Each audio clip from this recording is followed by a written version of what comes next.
Let's take a look at the bottom sentence first. I like to hear alliterations. Well, here's our term, alliterations. If you weren't sure what that meant, are there clues in the sentence that make you understand alliteration? Well, it says, I like to hear.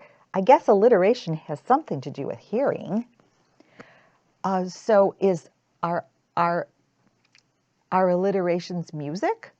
Are they pots and pans being banged together?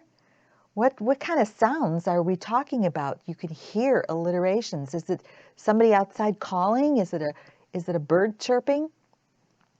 Let's give it a little more hint and see if we can figure out alliterations in a sentence that actually exposes the meaning of that word in context. How about this one? Mickey must move to Maryland, Mississippi, or Maine is an example of alliteration. So here we have the same word, alliteration, and now we have an example of this. So this part, it's even in quotes, so our I goes to this, the punctuation helps us focus on what is the example. So Mickey must move to Maryland, Mississippi, or Maine. Does anything pop out at you as unusual about this? I hope you say all the first sounds of these words are M words. So m, m, m, m, m, m. When you hear that, that is an alliteration where first sounds are repeated. Now you might think, oh, I can only do this with the M sound, but this does say an example. So perhaps there are other ways that you can do alliterations, but you have a better idea of what an alliteration is. This sentence didn't give enough clues.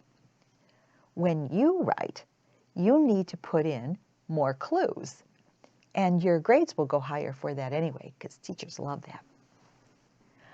The trajectory of the arrow leaving the bow guided it to the center of the target. Here we have our vocabulary word, trajectory. What are the clues in this sentence?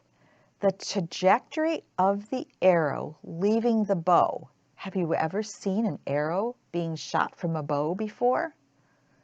Maybe you have a toy bow and arrow and you're going for a target. Do you have any experience with targets? Maybe you play darts.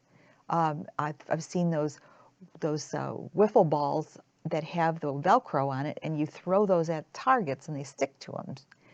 So maybe you have an understanding of a target. We've got that is a clue, and certainly the arrow is a clue, but more importantly, the arrow leaving the bow. And then we have guided.